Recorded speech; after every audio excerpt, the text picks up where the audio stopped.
Welcome to Dora kitchen. Hi friends, இன்றைக்கி நம்ம மொறுன்னு ஒரு வெங்காய போண்டா எப்படி செய்யலாம் அப்படிங்கிறத தான் இந்த வீடியோ வழியாக பார்க்க போகிறோம். வாங்க வீடியோக்குள்ளே போகலாம்.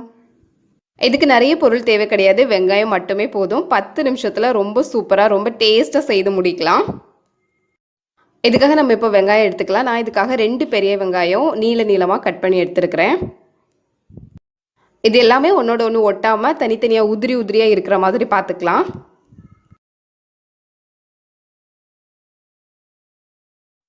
இது கூடவே 2 ஸ்பூன் அரிசி மாவு சேர்த்துக்கலாம். அரிசி மாவு இல்லாத பட்சத்தில் கோதுமை மாவு சேர்த்துக்கலாம். ரெண்டில் ஏதாவது ஒன்று சேர்த்துக்கலாம். நான் கோதுமை மாவு தான் போட்டிருக்கிறேன். கூடவே தேவையான அளவுக்கு உப்பு போட்டுக்கலாம். இது நல்லா பெசரி விட்டுக்கலாம்.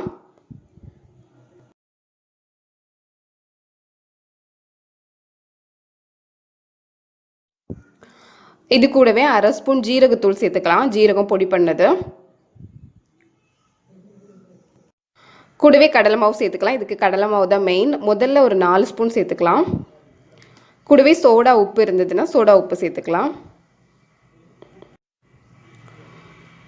அது கூடவே மஞ்சத்தூள் கலருக்காக. கூடவே உங்களுக்கு காரத்துக்காக மிளகாத்தூள் வேணால் மிளகாத்தூளும் சேர்த்துக்கலாம். கூடவே ஒரு 1/4 ஸ்பூன் பெருங்காயத்தூள் சேர்த்துக்கலாம். இது எல்லாமே சேர்த்து நல்லா மிக்ஸ் பண்ணிக்கலாம்.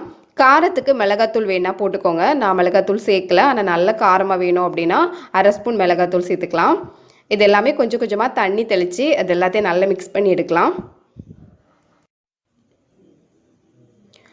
இந்த மாதிரி மிக்ஸ் பண்ணும்போதே தெரியும் நமக்கு அது ஓரளவு உருண்டை பிடிக்கிற மாதிரி வருதா அப்படிங்கிறது.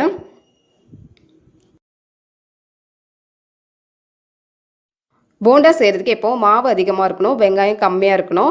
வெங்காயம் அதிகமாக இருக்கிற மாதிரி தெரிஞ்சுது அப்படின்னா கூட 2 ஸ்பூன் கடலை மாவு சேர்த்துக்கலாம். சேர்த்து மறுபடியும் தண்ணி தெளித்து அதை நல்லா மிக்ஸ் பண்ணி எடுத்துக்கலாம்.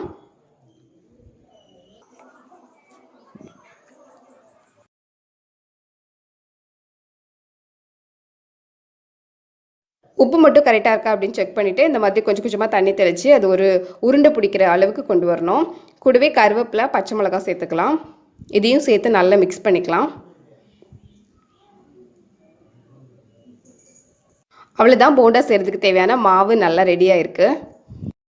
இப்போ அடுப்பில் எண்ணெய் சூடானதுக்கப்புறம் இது எல்லாத்தையுமே போட்டு பொரிச்சு எடுக்க வேண்டியது தான். ரொம்ப டேஸ்டான வெங்காய போண்டா ஒரு 10 நிமிஷத்தில் சட்டுன்னு ரெடி பண்ணிடலாம்.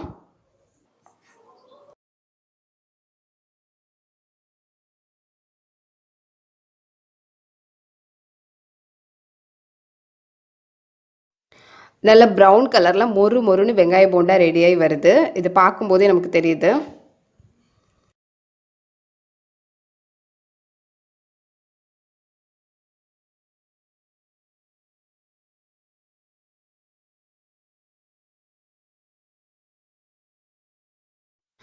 ரொம்ப டேஸ்டான இந்த வெங்காய போண்டாவை கண்டிப்பாக ட்ரை பண்ணி பாருங்கள்.